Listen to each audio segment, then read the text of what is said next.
वही जटायु जो अत्याचार के खिलाफ, वही जटायु जो विषमता के खिलाफ अपने आप को उन्होंने झोंक दिया, अपनी आहुति दे दी।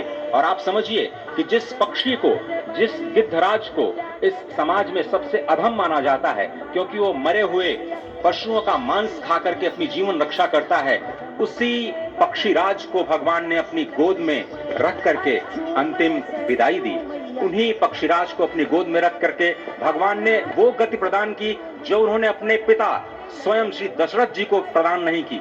वही दशरथ जी जो स्वयं भी मनु के अवतार कहे जाते हैं, वही दशरथ जी जिन्होंने 33,000 वर्षों तक नैमिषारण्य में तपस्या की, मां शत्रुपा के साथ और कौशल्या और दशरथ के रूप में अवतरित हुए भगवान श्री राम को कर्षित कर लिया उन्होंने, लेकिन भगवान श्री राम ने उन्हें वो गति प्रदान नहीं की, उन्हें वो गति प्रदान की जटायु को। उस जटायु को जो पक्षी होते हुए भी उस पक्षी की भी श्रेणी में सबसे निम्नतम श्रेणी में आता है, उसको भगवान श्री राम ने हरि का रूप प्रदान किया। और हरि का रूप जब प्रदान किया तो जटायु हरि रूप में होकर के भगवान श्री राम की स्तुति करते हैं। और संस्कृत में अध्यात्म रामायण में जो अद्भुत स्तुति जो जटायु जी ने की है उसका हम वर्णन करेंगे, लेकिन अभी आप जो तस्वीरें देख रहे हैं उसमें भगवान शिव का जलाभिषेक करते हुए, क्योंकि भगवान शिव माना जाता है कि नरेंद्र मोदी जी के इष्ट भी हैं और लगातार उनका जो लगाव है वो हमारे सामने आता रहा है। भगवान रामेश्वर की पूजा कर रहे हैं प्रधानमंत्री नरेंद्र मोदी, विश्वेश्वर की पूजा कर रहे हैं प्रधानमंत्री नरेंद्र मोदी।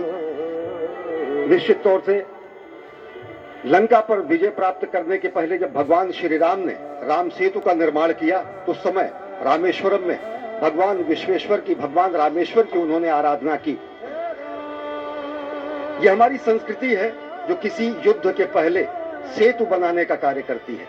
यह हमारी संस्कृति है जो युद्ध की जगह नीति पर अपना ध्यान देती है।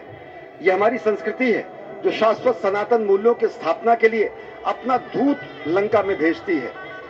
और यही हमारी संस्कृति है जो किसी भी तरह से अगर धर्म की स्थापना नहीं होती है तो अंतः स्तर पर, अंतिम स्तर पर धर्म की स्थापना करने के लिए युद्ध का भी वर्णन करती है और कहती है यतः धर्मो ततः विजय, यानी जहां धर्म है वहां जय है। और निश्चित तौर से हमारी ही संस्कृति में कहा गया है धर्मः रक्षति रक्षितः, जो धर्म की रक्षा करता है धर्म उसकी रक्षा करता है।